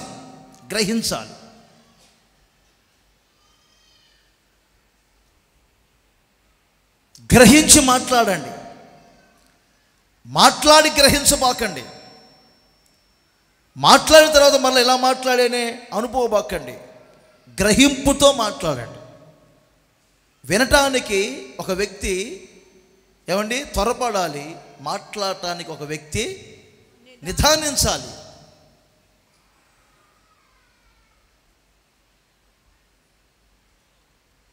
ఓ రోజున దావీదు దగ్గరకు ఒక ఆవిడ వచ్చాడు. వినండి, నేను చెప్తాను. బాబు ఎక్కడి నుంచి వచ్చావు? అది యుద్ధంలో నుంచి వచ్చానండి. అసలు నువ్వు యుద్ధానికి వెళ్ళావు, నేను ఆ త్వరలో వెళ్తున్నానండి. మరి ఏం జరిగింది? సౌలు కొర ప్రాణంతో ఉన్నాడండి. నేను అలాగే చచ్చిపోతున్నాను, నీ కత్తి తీసుకొని పొడి చమ్మన్నాండి. నువ్వేం చేశావు? ఇలా బయట ఉన్నాడు, ఎలాగైనా బ్రతకరు కదా అని చంపేశానండి. చంపేవా సౌల్ని? చంపానండి. యెహోవా అభిషేకించిన వాడు చంపావా? చెప్పానండి. రే ఇలా ఇంకో భటుని పిలిచి వాడి నోటి మాటే వాడి మీద తీర్పు చెప్తుంది, సాక్ష్యం చెప్తుంది. చూసారా, మీ నోటి మాటే మీ మీద సాక్ష్యంగా నిలబడుతుంది. అలా అని మిమ్మల్ని భయపెట్టడానికి కాదు, మీకు ఒక సంపూర్ణ గ్రహింపు కలుగునుగాక. అందరి చేతులు ఊపుతూ చెప్పండి గట్టిగా, హల్లెలూయా. ప్రతి మాటను మీరు గ్రహించుదురుగాక. మాటల గ్రహింపు నా దేవుడు మీకు కలుగజేయునుగాక. మాటల గ్రహింపు నా దేవుడు మీకు ఇచ్చునుగాక. మాటల గ్రహింపు యొక్క శక్తిని నా దేవుడు మీకు ఇచ్చునుగాక. ఏమండి, ఎంత టెక్నాలజీ పెరిగిందండి ఇప్పుడు. సెల్ ఫోన్లోనే తెలుగు లెటర్స్ మీద సెల్ ఫోన్ పెట్టి దాన్ని మరలా స్కాన్ చేస్తే ఇంగ్లీష్లో అర్థమేంటో అర్థమవుతుంది. ఇంగ్లీష్లో ఉన్న పదాలని మనం ఏమండి తెలుగులో కూడా తర్జుమా చేస్తున్నాం. అలాంటి ఆఫ్లు వచ్చినాయి. టెక్నాలజీ చాలా పెరిగిపోతున్నప్పుడు మరి నీ నోటి మాటలను బట్టి ఆయన రేపు తీర్పు తీర్చడా? ఆ గ్రహింపు మీకుందా? ఎముక లేని నాలుకతో ఏదంటే అది మాట్లాడబాకండి. ఇది ప్రకృతి చక్రానికి చిచ్చు పెడతాది, సర్వ శరీరానికి మాలిన్యం కలుగజేస్తుంది. అందుకే మీ నాలుకలు పరిశుద్ధాత్మతో నిండుకొని అగ్ని నాలుకలుగా మార్చబడాలి. ఎప్పుడో పూర్వం చెప్పేవాడిని, ఈ పళ్ళు ఉన్నాయే, పళ్ళు రోజు లేచి నాలుగు దండం పెడుతున్నాయి అంట. వందనాలమ్మా, నాలుగు అక్క, వందనాలు, వందనాలమ్మా, వందనాలు. అప్పుడు నాలుగు అడిగిందంట, నేనేమో లోపల ఉంటాను, మీరేమో నాకు బయట ప్రొటెక్షన్ లాగా ఉంటారు. వాస్తవానికి నేను కదా మీకు వందనాలు చెప్పాల్సింది, లేచి మీరు నాకు వందనాలు చెప్తున్నారు ఏమిటి అని నాలుక పళ్ళుని అడిగింది. అప్పుడు పళ్ళు చెప్పినాయి అంట, అమ్మా నువ్వేం మాకు వందనాలు చెప్పాల్సిన అవసరంలా, నువ్వు గుట్టుగా లోపల ఉంటే చాలు. అడావుడిగా ఎవరైనా తగాదు పెట్టుకున్నప్పుడు బయటకు వస్తావు, ఏదో ఒక మాట అంటావు, దిడీలు లోపలికి వెళ్తావు, వాళ్ళు నిన్ను కొట్టబోతారు, ఊడేది నా పళ్ళు. అందుకని కొంచెం జాగ్రత్తగా ఉంటే మేము సేఫ్గా ఉంటాం. నాలుగు మామూలు కాదు. సరే, చిన్న మాట ప్రార్థన చేసుకుందాం. మత్తయి సువార్త 16వ అధ్యాయం 11వ వచనం. మత్తయి సువార్త. రొట్టెలను గూర్చి మీతో చెప్పలేదని మీరు ఎందుకు గ్రహింపరు? పరిసయ్యులు సద్దూకయ్యులను వారు పులిసిన పిండిని గూర్చియే కదా జాగ్రత్త పడుడని చెప్పాను. 9వ వచనం. మీరు ఇంకనూ గ్రహింపలేదా? అది ఏంటి గ్రహింపు లేదా మీకు? 5. ఏం గ్రహించాలి చూడండి. పులుషుని పిండి గురించి జాగ్రత్త పడండి, పులుషుని పిండి గురించి జాగ్రత్త పడండి, పులుషుని పిండి గురించి జాగ్రత్త పడండి అన్నారు. ఇటు చూస్తున్నారా? ఈ భక్త సమూహం ఏమనుకుంటుందంటే, అక్కడ 5,000 మందికి ఆయన రొట్టెలు పంచిపెట్టినప్పుడు 7 గంపలు మిగిలినాయి, 12 గంపలు మిగిలినాయి. మరలా అక్కడ 4,000 మందికి పంచిపెట్టినప్పుడు కూడా మిగిలినాయి. ఆ రొట్టెలను తీసుకురాలేదని యేసయ్య అడుగుతున్నాడు. రా ఏ యోహాను, ఓయ్ పేతురు, ఏంటి రొట్టెల సంగతి ఏంటి? రొట్టెల గురించి అంటే మాట్లాడుతున్నారు రే రే అనుకుంటున్నారు. ఈ పోటుగాలు. మీకు అర్థమవుతుందని నేను చెప్తుంది. నా దగ్గరుండే సేవకులు భలే తెలివిగలిగిన ఉంటారు. కొంతమంది తెలివిగలిగిన బాయ్, ఎంత పనున్నా సరే 6 గంటలకి చెట్లకు నీళ్లు పోయాల. అర్థమైందా? ఎంత పనున్నా సరే 6 అయిందంటే నువ్వు చెట్లకు నీళ్లు పోయాలన్నాను ఒకరిని. వాడు 6 గంటలైందంటే సరిగ్గా చెట్లకు నీళ్ళు పోస్తాడు. ఒకరోజు నేను రూమ్లో కూర్చున్నాను, భయంకరమైనటువంటి వర్షం వస్తుంది 6 గంటలకి. 6 గంటలకు వాడు చూపెట్టుకొని నీళ్ళు పడుతున్నాడు. ఎవరో బ్రదర్ అడిగారు, రే తడుస్తున్నవరా ఏంట్రా నీళ్ళు పడుతున్నావు అంటే, అన్న చెప్పలేదా నీకు గుర్తులేదా? 6 గంటలకి నీళ్ళు పోయి మన చెట్లకి 6 అయిందిరా. ఇది తెలివి. ఇది ఇలా నా కడుపు కాల్చేలు కూడా ఉన్నారు. 5:30కి రే కాఫీ టీ పెట్టింది, 5:30 కరెక్ట్గా అన్నా. 10 నిమిషాల ముందు కారు ఎక్కుతున్నా. ఎంత ముందు? 10 నిమిషాలు. వాడు బుట్ట అక్కడే ఉంది, సిస్టర్లు పెట్టారు, వాడు పెడతల్లా. రే అన్న వెళ్తున్నాడు రా, పుట్టు పెట్టరా. ఇంకా 10 నిమిషాలు అందా భయ అన్నాడు అటు. ఏం చెప్పమంటావు ఇలాంటివన్నీ? వచ్చిన వాళ్ళనే పట్టించుకోలేదని చెప్పి ఒకసారి అరిశా. ఏంట్రా వచ్చిన వాళ్ళు పట్టించుకోరు, కూర్చోబెట్టి ఫ్యాన్ వేసి నీళ్ళు టీయో కాఫీయో డ్రింక్స్ ఇవ్వచ్చు కదరా, మన ఇంటికి వెళ్తే ఎంత బాగా చూసుకుంటారా విశ్వాసులు అన్నాను. అంత వయసు నిలబడితే ఏరా కొంచెం గమనించుకోరన్నాను. ప్రొద్దున్నే కనిపెట్టుకొని ఉన్నారు. ఆ రోజు చూడండి, ఇలా పోయే కాలం వచ్చి అడుక్కునే వాళ్ళు వచ్చారు 3. ఆ అడుక్కునే వాళ్ళని గేటు దగ్గర పరిగెత్తుకొని వెళ్ళి వాళ్ళని తీసుకువెళ్ళి కూర్చోబెట్టి వాళ్ళకి మంచిగా నీళ్ళు ఇచ్చి, వస్తారు రాజనగర్ వస్తారు, ఆగండి కాసేపు అని చెప్పి కూర్చోబెడితే వాళ్ళు అనుకుంటారు ఇల్లే ఇలా ఉంటే ఇక ఆయన ఎలా ఉంటాడు అనుకున్నారు వాళ్ళు.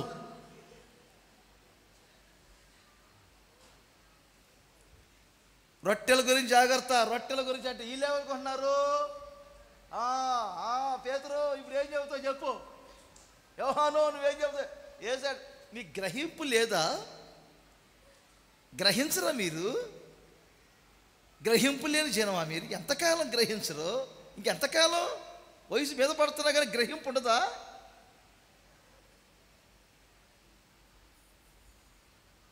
అసలు నేను రొట్టెల గురించే చెప్తుంది, జాగ్రత్త పడమని చెప్తుంది. సద్దుకయ్యులు పరిసయ్యులు అనువారి బోధన గూర్చి మీరు జాగ్రత్త పడాలి. సద్దుకయ్యులు పరిసయ్యులు అనువారి బోధ అది పులిసిన పిండి వంటిది, పులిసిన పిండి వంటిది.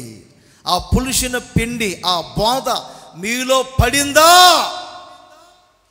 చెప్పండి, మీ ముద్దంతయు పులిసిపోతుంది. ఏమి గ్రహించాలి? పులిసిన పిండి అని గ్రహించాలి. చెప్పండి, ఇది పులిసిన పిండి. చెప్పండి, ఇది పులిసిన పిండి అని గ్రహించాలి. రకరకాల బోధలు ఉన్నాయి. మరలా చెప్తున్నా, రకరకాల బోధలు ఉన్నాయి. సద్దుకయ్యుల బోధ ఒకటి. సద్దుకయ్యుల బోధ ఏమిటి? ఆత్మ లేదు, పునరుద్ధానం లేదు. ఇదొక బోధ వాళ్ళది. పరిసయ్యుల బోధ ఒకటి ఉంది. ఆత్మను ఒప్పుకుంటారు, పునరుద్ధానాన్ని ఒప్పుకుంటారు, మిగతా వాటిని ఒప్పుకోరు. ఈరోజు రకరకాల బోధలు బయలుదేరాయి. ప్రతి బోధను మీరు నమ్మకూడదు.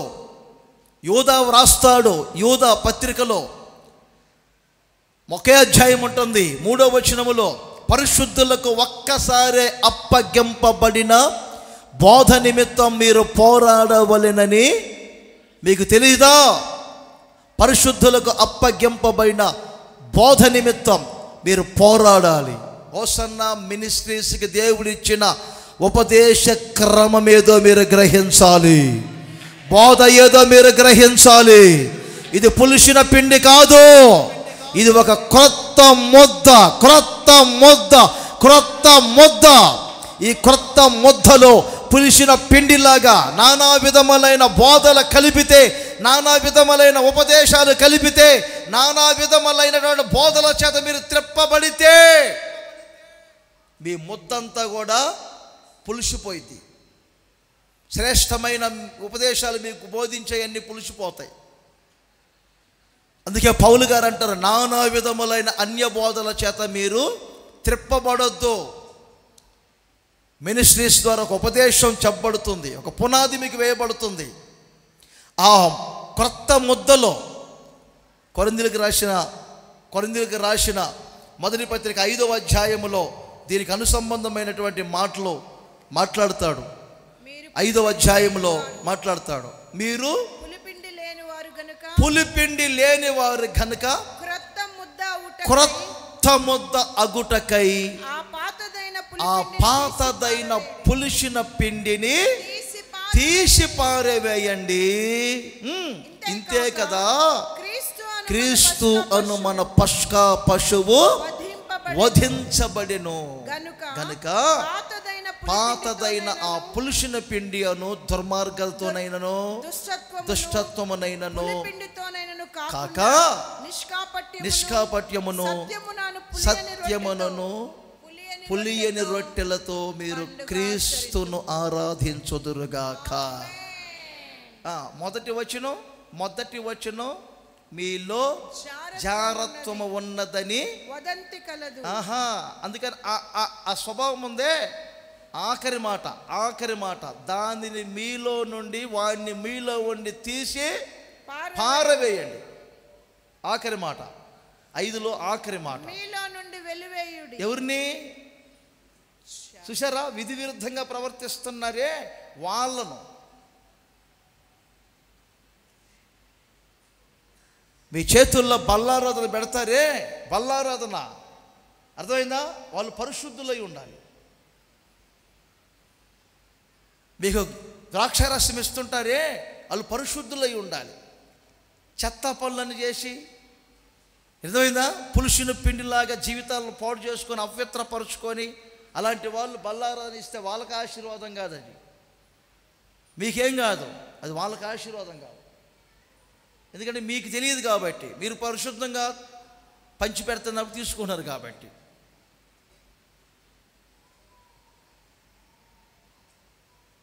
జారత్వాలకు చోటు ఉండకూడదు సంఘములో. 6వ అధ్యాయంలో మొదటి వాక్యంలో ఇంకొకటి ఉంది, మీలో ఒకరి మీద ఒకడికి వివాదాలు, వ్యాజ్యములు, వరసావాయిలు తప్పారు. 5వ అధ్యాయంలో వరసావాయిలు తప్పారు. తండ్రి భార్య తనకేమవుతుందో కూడా తెలియని వరసావాయిలు తప్పారు. ఇది పులుషుని పిండి అంటే. దుర్మార్గత అనే పులుషుని పిండి, దుష్టత్వం అనే పులుషుని పిండి, క్రమం తప్పి అక్రమాల్లోనికి వెళ్ళే పులుషుని పిండి, చట్టబద్ధమైన భర్తకు భార్యకు ద్రోహం చేసే పులుషుని పిండి ఇది. చట్టబద్ధమైన తల్లిదండ్రులకు ద్రోహం చేసే పులుషుని పిండి ఇది. నానా విధములైన అన్యబోధలు ఇవి, పులుషుని పిండి. చాలా ఉన్నాయి పులుషుని పిండి గురించి. గ్రహింపరా పులుషుని పిండి గురించి మీరు, పులుషుని పిండి మీరు గ్రహించుదురుగాక. విస్తరించి మాట్లాడలేదు, బాగా ఆలస్యమైంది. సంపూర్ణమైన గ్రహింపును నా దేవుడు మీకు కలగజేయునుగాక. సంపూర్ణ గ్రహింపు శక్తిని నా దేవుడు మీకు ఇచ్చునుగాక. దైవ చిత్తమును సంపూర్ణముగా గ్రహించుదురుగాక. వాక్యమును సంపూర్ణముగా గ్రహించుదురుగాక. హృదయములో నుండి వచ్చే ప్రతి మాటను మీరు సంపూర్ణముగా గ్రహించుదురుగాక. పులుషిన పిండిని మీరు గ్రహించుదురుగాక.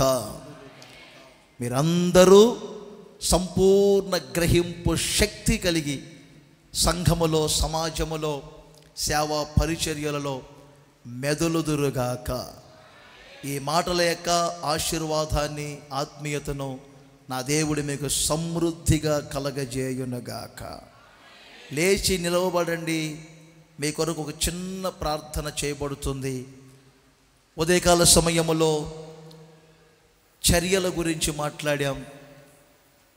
దేవుని చర్యలు ఎలా ఉంటాయో, మంచి చర్యలు ఎలా ఉంటాయో, చెడ్డ చర్యలు ఎలా ఉంటాయో ఒక కొత్త కోణంలో మాట్లాడాం.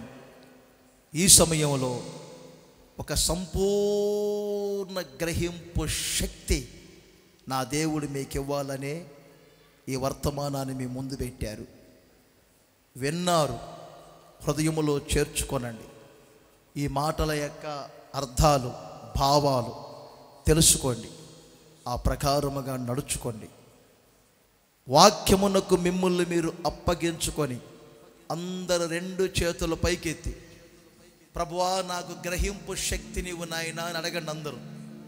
యేసయ్యా నాకు ఒక గ్రహింపు శక్తిని దయచేయండి. నాకు ఒక గ్రహింపు శక్తిని మీరు దయచేయండి. నాకు ఒక గ్రహింపు శక్తిని మీరు నాకు దయచేయండి. దేవుడిచ్చినటువంటి శ్రేష్టమైన మాటలను బట్టి మీ 2 చేతుల పైకెత్తి అందరూ స్తోత్రం చెప్పండి. అందరూ స్తోత్రం చెప్పండి గట్టిగా. ఇంకా గట్టిగా, ఇంకా గట్టిగా.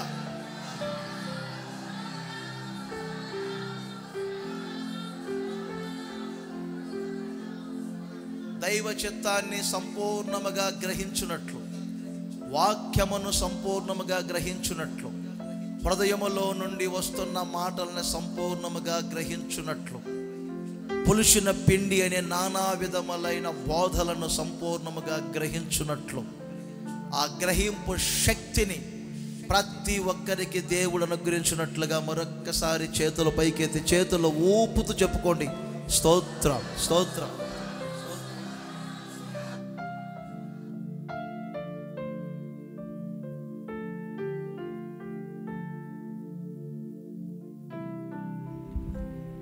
ప్రేమ స్వరూపి పరిశుద్ధుడా నాయన తండ్రి, మీ సేవకుల ద్వారా మీరు మాతో మాట్లాడిన వాక్కుల కొరకై స్తోత్రం తండ్రి. మేము సంపూర్ణ గ్రహింపు కలిగిన వారమై ఉండాలని మీ వాక్యం ఎంతో తేటగా మీరు వివరించి మాతో మాట్లాడినందుకు స్తోత్రం. నిజమేనైనా గత దినాలలో పాపం ఏదో పరిశుద్ధత ఏదో, ఏది మేలు ఏది కీడు గ్రహించలేని ఒక స్థితిలో ఉన్న వారికి ఈ రోజున సంపూర్ణమైన ఒక గ్రహింపు కలగడానికి పరిశుద్ధాత్ముడు ఒక్కొక్కరి మధ్యలో ఒక్కొక్కరి హృదయాల్లో క్రియ జరిగిస్తున్నందుకొరకై స్తోత్రం. అవును నాయన, కేవలం మేము దేవుని చిత్తం అనే మాట ఎప్పుడు పలకకూడదు తండ్రి. తండ్రి, సంపూర్ణమైన దేవుని చిత్తం ఏదో అది తెలుసుకోవాలంటే మా మనస్సులు మారి నూతనం అవ్వాలని తండ్రి మీరు తెలియచేశారు తండ్రి. తండ్రి, నిజముగా వాక్యాన్ని మేము సంపూర్ణంగా గ్రహించాలి ప్రభువా. అనేక సార్లు వాక్యం కేవలం విని దాన్ని వదిలివేసే అనుభవాలు ఇక మీదట ఈ వాక్యం విన్న వారిలో ఎవ్వరిలో ఉండకూడదు తండ్రి. వాక్యములో సకల ఐశ్వర్యం ఉంది, సకల ఆశీర్వాదాలు ఉన్నాయి గనుక వాక్యాన్ని సంపూర్ణంగా గ్రహించేటట్లుగా మీరు క్రియ జరిగించండి. మా హృదయంలో ఉండొచ్చే మాటలు అవి చాలా ప్రమాదకరమైనవి నాయన తండ్రి. ఏది పడితే ఆ మాట పరిశుద్ధులు మాట్లాడకూడదని తెలియచేశారు. మాటలను గ్రహించేటట్లుగా క్రియ జరిగించండి ప్రభువా. మీకు స్తోత్రం. ఈ హొసన్నా మినిస్ట్రీస్ అనే ఉపదేశంలోనికి మమ్మల్ని మీరు తోడుకొని వచ్చారయ్యా. మరి పులిసిన పిండి అనేకుల పరిశుద్ధుల జీవితాలలో అన్య బోధలు ప్రవేశించిపోతున్నాయి తండ్రి. అనేకులు విశ్వాసంలో నిలబడలేకపోతున్నారు తండ్రి.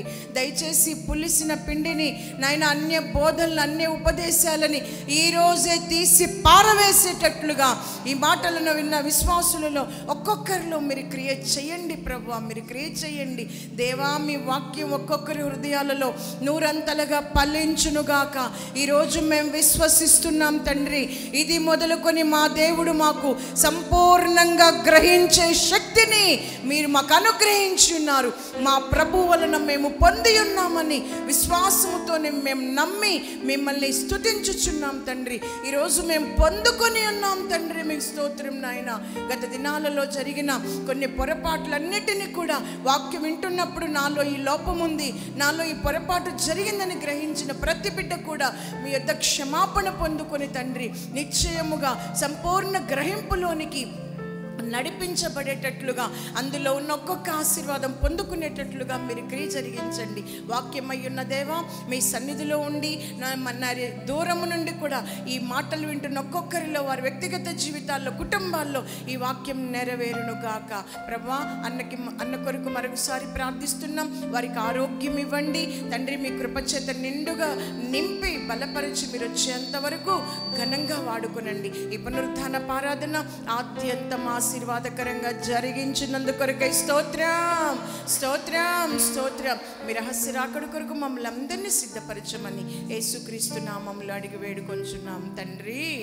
ఆమేన్. స్తోత్రం స్తోత్రం. మన తండ్రి అయిన దేవుని ప్రేమ, ప్రభు అయిన యేసుక్రీస్తు వారి ప్రశస్తమైన కృప, పరిశుద్ధాత్మ దేవుని అన్యోన్య సన్నిధి సహవాసం, దేవుని యొక్క చిత్తాన్ని అట్లాగే దేవుని యొక్క వాక్యాన్ని, హృదయంలో నుంచి వచ్చే మాటలను, మరి దేవుడు అపోస్తలులకు అప్పగించబడినటువంటి బోధన సంపూర్ణంగా గ్రహించి మరి ఆ ప్రకారంగా దేవుణ్ణి సంపూర్ణమైనటువంటి వినయ భయభక్తులతో ఆరాధిస్తామని తీర్మానం చేసుకుంటున్న ప్రతి వారికి ఆయన వాక్యాన్ని అందించిన తన దీనదాసులు ఆయన కృప సదాకాలము తోడై ఉండి నడిపించునుగాక. ఆమేన్. హల్లెలూయా.